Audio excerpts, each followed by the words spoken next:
मेरे प्यारे देशवासियों, नमस्कार। 75वें गणतंत्र दिवस की पूर्व संध्या पर मैं आप सभी को हार्दिक शुभकामनाएं देती हूँ। जब मैं पीछे मुड़कर ये देखती हूँ कि विपरीत परिस्थितियों के बावजूद हमने कितने लंबे यात्रा की है, तो मेरा हृदय गर्व से भर जाता है। हमारे गणतंत्र का 75वां वर्ष कई अर्थों में देश की यात्रा में एक ऐतिहासिक पड़ाव है।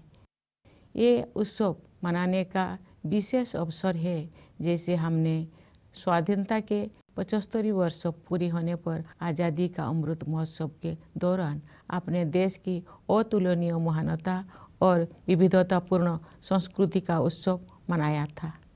कल के दिन हम संविधान के प्रारंभ का उत्सव मनाएंगे। संविधान की प्रस्तावना हम भारत के लोग इन शब्दों से शुरू होती है। ये शब्द हमारे संविधान के मूल भाव अर्थात लोकतंत्र को रेखांकित करते हैं। भारत की लोकतांत्रिक व्यवस्था लोकतंत्र की पश्चिमी अवधारणा से कहीं अधिक प्राचीन है, इसीलिए भारत को लोकतंत्र की जननी कहा जाता है। एक लंबे और कठिन संघर्ष के बाद 15 अगस्त 1947 को हमारा देश विदेशी शासन से मुक्त हो गया, लेकिन उस समय भी देश में सुशासन तथा देशवासियों में निहित क्षमताओं और प्रतिभाओं को उन्मुक्त विस्तार देने के लिए उपयुक्त मूलभूत सिद्धांतों और प्रक्रियाओं को स्वरूप प्रदान करने का कार्य चल ही रहा था। संविधान सभा ने सुशासन के सभी पहलुओं पर लगभग 3 वर्षों तक विस्तृत चर्चा की और हमारे राष्ट्र के महान आधारभूत ग्रंथ यानी भारत के संविधान की रचना की।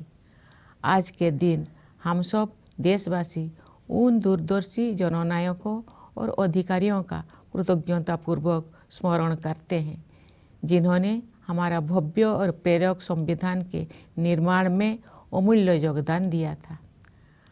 हमारा देश स्वतंत्रता की शताब्दी की ओर बढ़ते हुए अमृत काल के प्रारंभिक दौर से गुजर रहा है। ये एक युगांतकारी परिवर्तन का कालखंड है। हमें अपने देश को नई ऊंचाइयों तक ले जाने का सुनहरा अवसर मिला है। हमारा लक्ष्यों को प्राप्त करने के लिए प्रत्येक नागरिक का योगदान महत्वपूर्ण होगा। इसके लिए मैं सभी देशवासियों से संविधान में निहित हमारे मूल कर्तव्यों का पालन करने का अनुरोध करूंगी। ये कर्तव्य आज़ादी के 100 वर्ष पूरी होने तक भारत को एक विकसित राष्ट्र बनाने की दिशा में प्रत्येक नागरिक के आवश्यक दायित्व है। इस संदर्भ में मुझे महात्मा गांधी का स्मरण होता है। बापू ने ठीक ही कहा था, जिसने केवल अधिकारों को चाहा है, ऐसे कोई भी प्रजा उन्नति नहीं कर सकी है। केवल वही प्रजा उन्नति कर सकी है जिसने कर्तव्यों का धार्मिक रूप से पालन किया है। मेरे प्यारे देशवासियों, गणतंत्र दिवस हमारा आधारभूत मूल्यों और सिद्धांतों को स्मरण करने का एक महत्वपूर्ण अवसर है। जब हम उनमें से किसी एक बुनियादी सिद्धांतों पर चिंतन करते हैं, तो स्वाभाविक रूप से अन्य सभी सिद्धांतों पर भी हमारा ध्यान जाता है। संस्कृति, मान्यताओं और परंपराओं की विविधता हमारे लोकतंत्र का अंतर्निहित आयाम है। हमारे विविधता का ये उत्सव समता पर आधारित है, जिसे न्याय द्वारा संरक्षित किया जाता है। ये सब स्वतंत्रता की वातावरण में ही संभव हो पाता है। इन मूल्यों और सिद्धांतों की समग्रता ही हमारी भारतीयता का आधार है। Doctor B.R. अम्बेडकर के प्रबुद्ध मार्गदर्शन में प्रवाहित इन मूलभूत जीवन मूल्यों और सिद्धांतों में रची बसी संविधान की भावधारा ने सभी प्रकार के भेदभाव को समाप्त करने के लिए सामाजिक न्याय के मार्ग पर हमें अडिग बनाए रखा है। मैं ये उल्लेख करना चाहूँगी कि सामाजिक न्याय के लिए अनवरत युद्धरत रहे श्री कर्पूरी ठाकुर जी की जन्म शताब्दी का उत्सव काल ही संपन्न हुआ है। कर्पूरी जी पिछड़े वर्गों के सबसे महान पक्षकारों में से एक थे, जिन्होंने अपना सारा जीवन उनके कल्याण के लिए समर्पित कर दिया था। उनका जीवन एक संदेश था। अपने योगदान से सार्वजनिक जीवन को समृद्ध बनाने के लिए मैं कर्पूरी जी को अपनी श्रद्धांजलि अर्पित करती हूँ। हमारे गणतंत्र की मूल भावना से एकजुट होकर 140 करोड़ से अधिक भारतवासी एक कुटुंब के रूप में रहते हैं।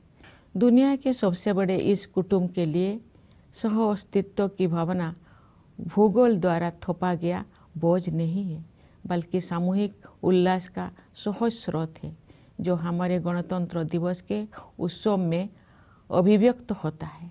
इस सप्ताह के आरंभ में हम सबने अयोध्या में प्रभु श्री राम के जन्म स्थान पर निर्मित भव्य मंदिर में स्थापित मूर्ति की प्राण प्रतिष्ठा का ऐतिहासिक समारोह देखा। भविष्य में जब इस घटना को व्यापक परिप्रेक्ष्य में देखा जाएगा, तब इतिहासकार भारत द्वारा अपने सभ्यतागत विरासत की निरंतर खोज में युगांतकारी आयोजन के रूप में इसका विवेचन करेंगे। उचित न्यायिक प्रक्रिया और देश के उच्चतम न्यायालय के निर्णय के बाद मंदिर का निर्माण कार्य आरंभ हुआ। अब ये एक भव्य संरचना के रूप में शोभायमान है। ये मंदिर न केवल जन जन की आस्था को व्यक्त करता है, बल्कि न्यायिक प्रक्रिया में हमारे देशवासियों की अगाध आस्था का प्रमाण भी है। प्यारे देशवासियों, हमारे राष्ट्रीय त्यौहार ऐसे महत्वपूर्ण अवसर होते हैं जब हम अतीत पर भी दृष्टिपात करते हैं और भविष्य की ओर भी देखते हैं।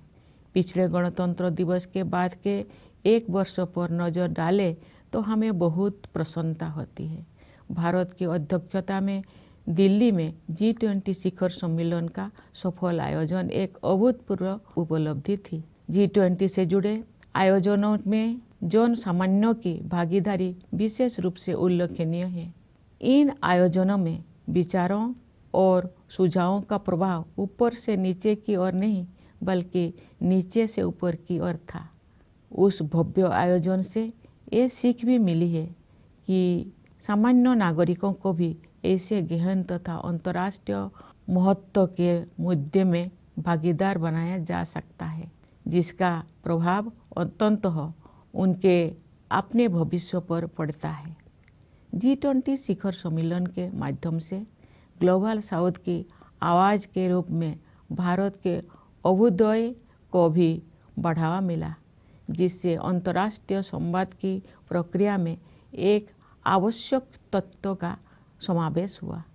जब संसद ने ऐतिहासिक महिला आरक्षण विधेयक पारित किया, तो हमारा देश स्त्री पुरुष समानता के आदर्शों की ओर आगे बढ़ा। मेरा मानना है कि नारी शक्ति बंधन अधिनियम महिला सशक्तिकरण का एक क्रांतिकारी माध्यम सिद्ध होगा। इससे हमारे शासन की प्रक्रियाओं को बेहतर बनाने में भी बहुत सहायता मिलेगी। जब सामूहिक महत्व के मुद्दों पर महिलाओं की भागीदारी बढ़ेगी, तो हमारी प्रशासनिक प्राथमिकताओं का जनता की आवश्यकताओं के साथ बेहतर सामंजस्य बनेगा।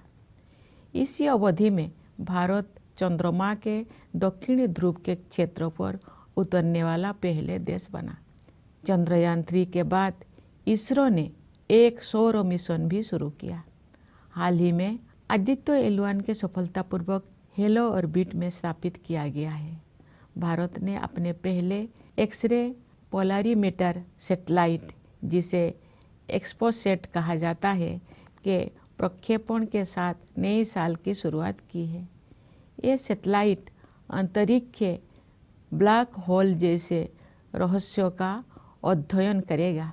वर्ष 2024 के दौरान अन्य कोई अंतरिक्ष अभियानों की योजना बनाए गए हैं। ये प्रसन्नता के विषय है कि भारत की अंतरिक्ष यात्रा में अनेक नई उपलब्धियां हासिल की जाने वाले हैं। हमारे प्रथम मानव अंतरिक्ष उड़ान कार्यक्रम गगनयान मिशन की तैयारी सुचारू रूप से आगे बढ़ रही है। हमें अपने वैज्ञानिकों और प्रौद्योगिकी विशेषज्ञों पर सदैव गर्व रहा है, लेकिन अब ये पहले से कहीं अधिक ऊंचे लक्ष्य तय कर रहे हैं और उनके अनुरूप परिणाम भी हासिल कर रहे हैं। भारत के आंतरिक कार्यक्रम का उद्देश्य संपूर्ण मानवता के कल्याण के लिए विज्ञान और प्रौद्योगिकी की भूमिका को और अधिक विस्तार तथा गहराई प्रदान करना है। इसरो के कार्यक्रम के प्रति देशवासियों में जो उत्साह दिखाई देता है, उससे नई आशाओं का संचार हो रहा है। अंतरिक्ष विज्ञान के क्षेत्र में नई उपलब्धियों ने युवा पीढ़ी की कल्पना शक्ति को नई पंख दिए हैं। मुझे विश्वास है कि हमारे बच्चों और युवाओं में बड़े पैमाने पर विज्ञान के प्रति रुझान बढ़ेगा तथा उनमें वैज्ञानिक दृष्टिकोण विकसित होगा। अंतरिक्ष विज्ञान की इन उपलब्धियों से युवाओं, विशेषकर युवा महिलाओं को ये प्रेरणा मिलेगी कि वे विज्ञान और प्रौद्योगिकी को अपना कार्य क्षेत्र बनाएं। मेरे प्यारे देशवासियों, आज का भारत आत्मविश्वास के साथ आगे बढ़ रहा है। सुदृढ़ और स्वस्थ अर्थव्यवस्था इस आत्मविश्वास का कारण भी है और परिणाम भी। हाल के वर्षों में सकल घरेलू उत्पाद की हमारी वृद्धि दर प्रमुख अर्थव्यवस्थाओं में सबसे अधिक रही है। ठोस आकलन के आधार पर हमें पूरा विश्वास है कि ये असाधारण प्रदर्शन वर्ष 2024 और उसके बाद भी जारी रहेगा। ये बात मुझे विशेष रूप से उल्लेखनीय लगती है कि जिस दूरगामी योजना दृष्टि से अर्थव्यवस्था को गति प्राप्त हुई है, उसी के तहत विकास को हर दृष्टि से समावेशी बनाने के लिए सुविचारित जन कल्याण अभियानों को भी बढ़ावा दिया गया है। महामारी के दिनों में समाज के कमजोर वर्गों को मुफ्त खाद्यान्न उपलब्ध कराने के लिए लागू योजनाओं का दायरा सरकार ने बढ़ा दिया था। बाद में कमजोर वर्गों की आबादी को संकट से उबरने में सहायता प्रदान करने हेतु इन कल्याणकारी योजनाओं को जारी रखा गया। इस पहल को और अधिक विस्तार देते हुए सरकार ने 81 करोड़ से अधिक लोगों को अगले 5 साल तक मुफ्त खाद्यान्न उपलब्ध कराने का निर्णय लिया है। संभवतः इतिहास में ये अपनी तरह का सबसे बड़ा जन कल्याण कार्यक्रम है। साथ ही सभी नागरिकों के जीवन यापन को सुगम बनाने के लिए अनेक समयबद्ध योजनाएं भी कार्यान्वित की जा रही है। घर में सुरक्षित और पर्याप्त पेयजल की उपलब्धता से लेकर अपना घर होने के सुरक्षाजनक अनुभव तक, ये सभी बुनियादी न्यूनतम आवश्यकताएं हैं, न कि विशेष सुविधाएं। ये मुद्दे किसी भी राजनीतिक या आर्थिक विचारधारा से परे है और इन्हें मानवीय दृष्टिकोण से ही देखा जाना चाहिए।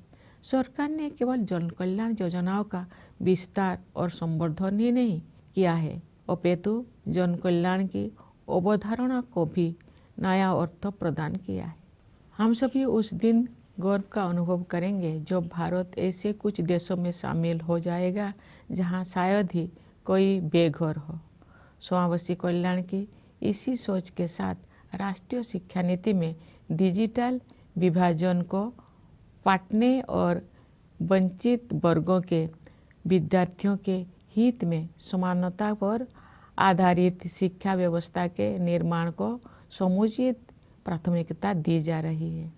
आयुष्मान भारत योजना के विस्तारित सुरक्षा कवच के तहत सभी लाभार्थियों को शामिल करने का लक्ष्य है।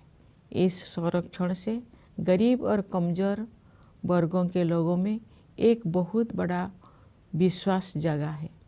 हमारे खिलाड़ियों ने अंतर्राष्ट्रीय मंच पर भारत का मान बढ़ाया है। पिछले साल आयोजित एशियाई खेलों में हमने 107 पदकों के नए कीर्तिमान के साथ इतिहास रचा और एशियाई पैरा खेलों में हमने 111 पदक जीते। ये अत्यंत प्रसन्नता की बात है कि महिलाएं हमारी पदक तालिका में बहुत प्रभावशाली योगदान दे रही है। हमारे श्रेष्ठ खिलाड़ियों की सफलता से बच्चों को विभिन्न खेलों में भाग लेने के लिए प्रेरणा मिली है, जिससे उनका आत्मविश्वास बहुत बढ़ा है। मुझे विश्वास है कि नई आत्मविश्वास से भरपूर हमारे खिलाड़ी आगामी पेरिस ओलंपिक में और भी अच्छा प्रदर्शन करेंगे। प्यारे देशवासियों, हाल के दौर में विश्व में अनेक स्थलों पर लड़ाइयाँ हो रही है और दुनिया के बहुत से हिस्से हिंसा से पीड़ित है। जब दो परस्पर विरोधी पक्षों में से प्रत्येक मानता है कि केवल उसी की बात सही है और दूसरे की बात गलत है, तो ऐसी स्थिति में समाधान परक तर्क के आधार पर ही आगे बढ़ना चाहिए। दुर्भाग्य से तर्क के स्थान पर आपसी भय और पूर्वाग्रह ने भावावेश को बढ़ावा दिया है, जिसके कारण अनवरत हिंसा हो रही है। बड़ी पैमाने पर मानवीय त्रासदियों की अनेक दुखद घटनाएं हुई है और हम सब इस मानवीय पीड़ा से अत्यंत व्यथित है। ऐसी परिस्थिति में हमें भगवान बुद्ध के सारगर्भित शब्दों का स्मरण होता है। नहीं बेरेन वेरानी समन्तिद कुदाचनम अबेरेन च समन्ति एसो धम सनंतन। इसका भावार्थ है, यहाँ कभी भी शत्रुता को शत्रुता के माध्यम से शांत नहीं किया जाता है, बल्कि अशत्रुता के माध्यम से शांत किया जाता है। यही शाश्वत नियम है। वर्धमान महावीर और सम्राट अशोक से लेकर राष्ट्रपिता महात्मा गांधी तक भारत ने सदैव एक उदाहरण प्रस्तुत किया है कि अहिंसा केवल एक आदर्श मात्र नहीं है जिसे हासिल करना कठिन है, बल्कि ये एक स्पष्ट संभावना है। यही नहीं, अपितु अनेक लोगों के लिए ये एक जीवंत यथार्थ है। हम आशा करते हैं कि संघर्ष में उलझे क्षेत्र में उन संघर्षों को सुलझाने तथा शांति स्थापित करने के मार्ग खोज लिए जाएंगे। वैश्विक पर्यावरण संकट से उभरने में भी भारत का प्राचीन ज्ञान विश्व समुदाय का मार्गदर्शन कर सकता है। भारत को ऊर्जा के नवीकरणीय स्रोतों को बढ़ावा देने में अग्रणी योगदान देते हुए और ग्लोबल क्लाइमेट एक्शन को नेतृत्व प्रदान करते हुए देखकर मुझे बहुत प्रसन्नता होती है। भारत ने पर्यावरण के प्रति सचेत जीवन शैली अपनाने के लिए लाइव मूवमेंट शुरू किया है। हमारे देश में जलवायु परिवर्तन के मुद्दे का सामना करने में व्यक्तिगत व्यवहार परिवर्तन को प्राथमिकता दी जा रही है तथा विश्व समुदाय द्वारा इसकी सराहना की जा रही है। हर स्थान के निवासी अपनी जीवन शैली को प्रकृति के अनुरूप ढालकर अपना योगदान दे सकते हैं और उन्हें ऐसा करने ही चाहिए। इससे न केवल भावी पीढ़ियों के लिए पृथ्वी का संरक्षण करने में सहायता मिलेगी, बल्कि जीवन की गुणवत्ता भी बढ़ेगी। प्यारे देशवासियों, हमारे स्वाधीनता के 100 वर्ष पूरी होने तक की अमृत काल की अवधि के दौरान अभूतपूर्व तकनीकी परिवर्तन भी होने जा रहा है। आर्टिफिशियल इंटेलिजेंस और मशीन लर्निंग जैसी तकनीकी बदलाव असाधारण गति के साथ सुर्खियों से बाहर आकर हमारी दैनिक जीवन का अंग बन गए हैं। कई क्षेत्र में भविष्य से जुड़ी आशंकाएं चिंतित करती है, लेकिन अनेक उत्साहजनक अवसर भी दिखाई देती है, विशेषकर युवाओं के लिए।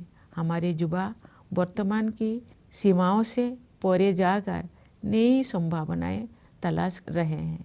उनके मार्ग से बाधाओं को दूर करने और उन्हें अपनी पूरी क्षमता का उपयोग करने की सुविधा प्रदान करने के लिए हमें हर संभव प्रयास करना है। हमारी युवा पीढ़ी चाहती है कि सभी को अवसर की समानता प्राप्त हो। वे समानता से जुड़े पुराने शब्दजाल नहीं चाहते हैं, बल्कि समानता के हमारे अमूल्य आदर्शों का यथार्थ रूप देखना चाहते हैं। वास्तव में हमारा युवाओं के आत्मविश्वास के बल पर ही भावी भारत का निर्माण हो रहा है। युवाओं के मनोमस्तिष्क को संभालने का कार्य हमारे शिक्षकगण करते हैं, जो सही अर्थों में राष्ट्र का भविष्य बनाते हैं। मैं अपने उन किसानों और मजदूर भाई बहनों के प्रति आभार व्यक्त करती हूँ जो चुपचाप मेहनत करते हैं तथा देश के भविष्य को बेहतर बनाने में बहुत बड़ा योगदान देते हैं। गणतंत्र दिवस के पावन अवसर की पूर्व संध्या पर सभी देशवासी हमारे सशस्त्र बलों, पुलिस और अर्धसैन्य बलों का भी कृतज्ञतापूर्वक अभिनंदन करते हैं। उनकी बहादुरी और सतर्कता के बिना हम उन प्रभावशाली उपलब्धियों को प्राप्त नहीं कर सकते थे जो हमने हासिल कर ली है। अपने वाणी को विराम देने से पहले मैं न्यायपालिका और सिविल सेवाओं के सदस्यों को भी शुभकामनाएं देना चाहती हूँ।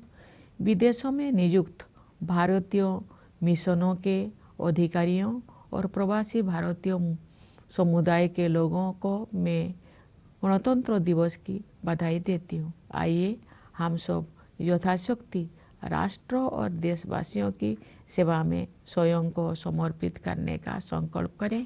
इस शुभ संकल्प को सिद्ध करने के प्रयास हेतु आप सभी को मेरी हार्दिक शुभकामनाएं। धन्यवाद।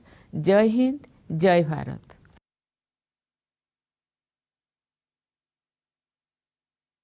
My dear fellow citizens, Namaskar. My heartiest greetings to all of you on the eve of the 75th Republic Day. My heart is filled with pride when I look back and see how far we have traveled despite adversities. The 75th year of the Republic is truly a historic milestone in the journey of the nation in many ways.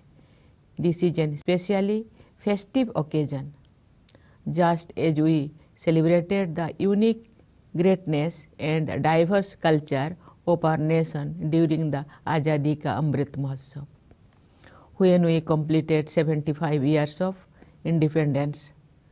Tomorrow is the day when we celebrate the commencement of the Constitution. Its preamble begins with the words, "We the people of India," highlighting the theme of the document, namely democracy. In India, democratic system is much older than the concept of Western democracy. That is the reason why India is called the mother of democracy. After a long and difficult struggle, on 15th August 1947, India became free from foreign rule. Yet, the task of framing the principles and processes that would govern the country and unleash its true potential was still a work in progress. The Constituent Assembly spent nearly 3 years holding detailed discussions on all aspects of governance and produced the great founding document of our nation, the Constitution of India. Today, the nation gratefully remembers the leaders as well as the officials who contributed to the framing of our splendid and inspiring Constitution. The nation is in the early years of Amrit Kal, the period leading to the centenary of independence. This is the time of an epochal transformation. We are given a golden opportunity to take the country to new heights. Contribution from every citizen will be crucial to achieve our goals. For this, I will appeal to all my fellow citizens to abide by our fundamental duties enshrined in the Constitution. These duties are essential obligations of every citizen towards making Bharat a developed nation when it completes 100 years of independence. Here I think of Mahatma Gandhi, who had rightly said, "No people have risen who thought only of rights, only those did so who thought of duties." My dear fellow citizens, Republic Day is an occasion to recall our foundational values and principles. When we contemplate any one of them, we are naturally guided to the rest. Democracy implies diversity of culture, beliefs, and practices. Celebrating diversity implies equality, which is upheld by justice. Freedom is what makes it all possible. The totality of these values or principles is what makes us Indian. Guided by the sagacity of Dr. B.R. Ambedkar, the spirit of the Constitution imbued with these foundational values and principles, has led us invariably on the path of social justice to put an end to all kinds of discrimination. I would like to mention here that the celebration of the birth centenary of a tireless champion of social justice, Sri Karpuri Thakurji, concluded yesterday. Karpuriji was one of the greatest advocates of backward classes who dedicated his life for their welfare. His life was a message. I pay my tribute to Karpuriji for enriching public life through his contributions. The ethos of our republic brings together more than 1.4 billion of us to live as one family. For this largest family in the world, coexistence is not an imposition of geography but a source of happiness which finds expression in our Republic Day celebrations. Earlier this week, we witnessed the historic consecration ceremony of the idol of Prabhu Sri Ram in the glorious new temple constructed at his birthplace in Ajodhya.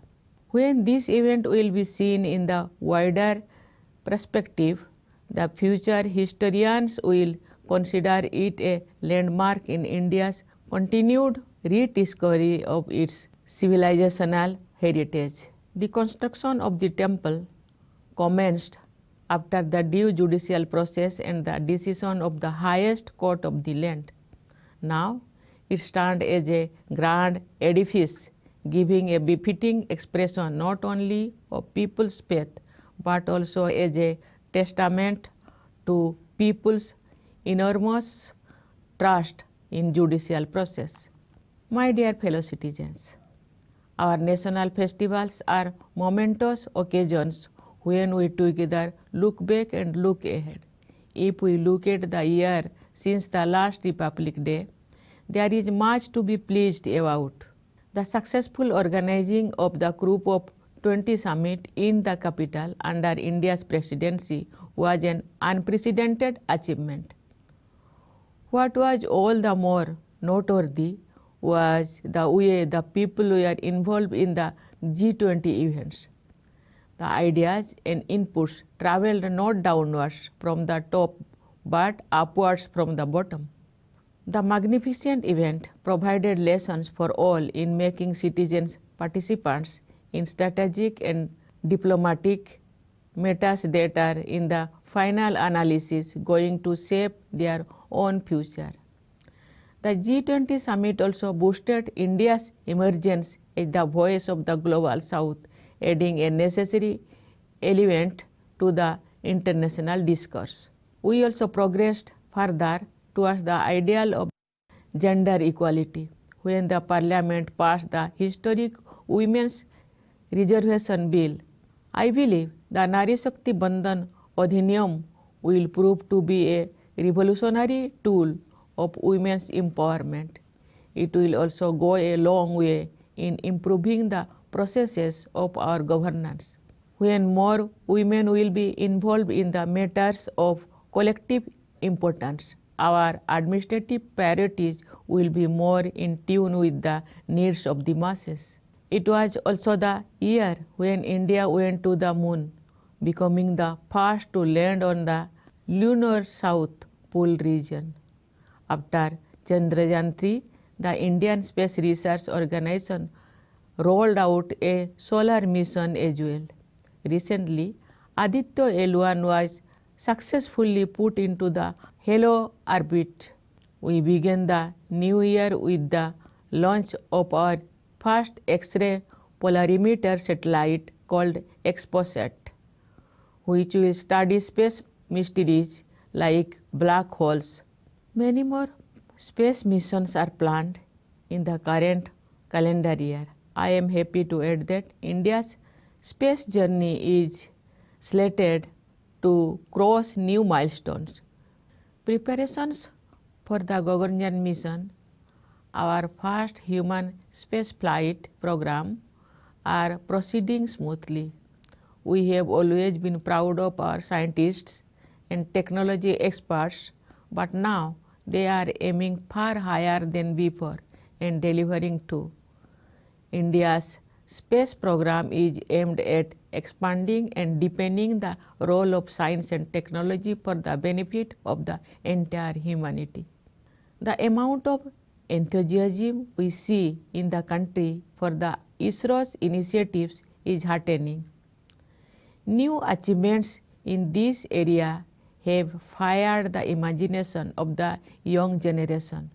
More children, I am sure, will become interested in science and cultivate a scientific temper.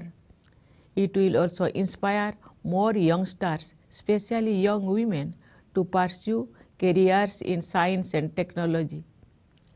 My dear fellow citizens, India is moving ahead with confidence, which comes from and is also reflected by the robust health of the economy.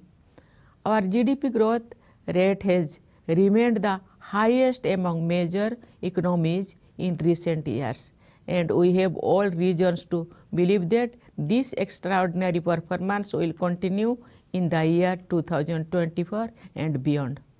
What I find particularly noteworthy is that the same farsighted planning that fuels the economy has also given a push to the welfare drive to make the development inclusive in every sense of term.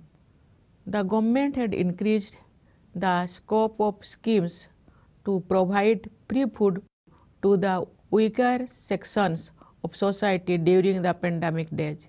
These measures were later continued to extend a helping hand to the vulnerable population to come out of that crisis. Expanding the scope of that initiative, the government has decided to provide free food grains to over 81 crore people for 5 years. This may be the biggest welfare initiative of its kind in history. Moreover, there have been a number of mission mode schemes to increase the ease of living for all citizens. From the availability of safe and adequate drinking water at home to the security of having one's own home, these are basic minimum requirements, not privileges. These matters are beyond any political or economic ideology and must be seen from a humanitarian perspective. The government has not only expanded and enhanced the welfare schemes, but it has also redefined the idea of welfare itself. It will be a proud day for us all when India becomes one of those few countries where homelessness is a rarity. Similarly, the national education policy gives adequate thrust to bridge the digital divide and create a uniform educational structure for the benefit of the underprivileged students. The expanding insurance cover of the Ayushman Bharat scheme aims to bring together all beneficiaries under its umbrella and provides a great reassurance to the poor and the vulnerable. Our sportspersons have raised India's profile on the international stage. In the Asian Games held last year, we made history with a record-breaking tally of 107 medals, and we won 111 medals in Asian Para Games. We are glad to see that women are making very impressive contribution to our medal tally. Our sports stars have inspired children to take up diverse sports and games, helping them boost their self-confidence. I am sure that our sportspersons who are infused with this new confidence will deliver an improved performance in the upcoming Paris Olympics. Dear fellow citizens, in recent times, many conflicts have emerged around the world and several parts of it have been suffering from violence. When each of the two conflicting sides believes that it is right and the other is wrong. The way out should be found in the plight of reason. Unfortunately, instead of reason, fears and prejudices have fueled passions, leading to relentless violence. There have been a series of humanitarian tragedies on a large scale, and we feel aggrieved over the human suffering. In such times, we recall Lord Buddha's words, Nahi verena verani samanti dha kudachanam oberen cha samanti eso dhamma sanantana. It means not at any time are enmities appeased here through enmity, but they are appeased through non-enmity. This is the eternal law. From Vardhaman Mahavir and Samrat Ashok to the father of the nation Mahatma Gandhi, India has time and again shown that non-violence is not just an ideal that may be difficult to achieve, but it is a distinct possibility. In fact, it is a lived reality for many. Let us hope that the regions embroiled in conflicts will find a peaceful way to resolve conflicts and bring about peace. India's ancient wisdom can also help the world find a way out of the global environmental crisis. I am glad to see India at the forefront of promoting renewable sources of energy and taking a leadership position in global climate action. India has launched the LIFE movement for adoption of environment-conscious lifestyle. The global community has appreciated our country's emphasis on individual behavior change for dealing with the issues of climate change. People everywhere can and must contribute by bringing their lifestyle in tune with Mother Nature.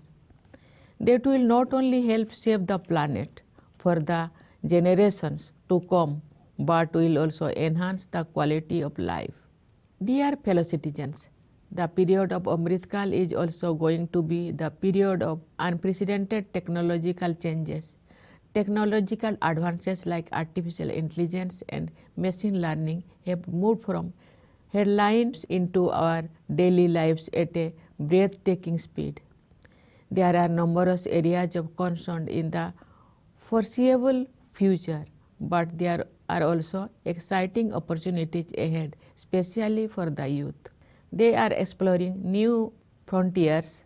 We need to do all we can to remove hurdles from their path and let them unleash their full potential.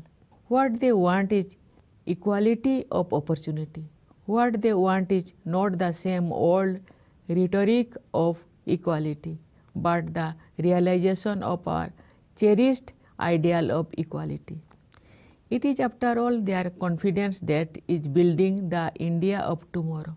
Moreover, the mind of the youth is shaped by teachers who are the real architects of the nation's future. I would also like to make a thankful mention of our farmers and laborers who toil silently and make a mighty contribution to creating a better future for the nation. On the eve of this auspicious occasion, India also gratefully salutes the members of our armed forces, police and paramilitary forces, without whose valor and vigil we would not have scaled the great heights we have. Before I conclude, let me offer my greetings to the members of the judiciary and civil services. My Republic Day greetings to the officials of India's missions abroad and the diaspora community. Let us all dedicate ourselves to serve the nation and fellow citizens in every way we can. My best wishes to all of you in this endeavor. Thank you. Jai Hind, Jai Bharat.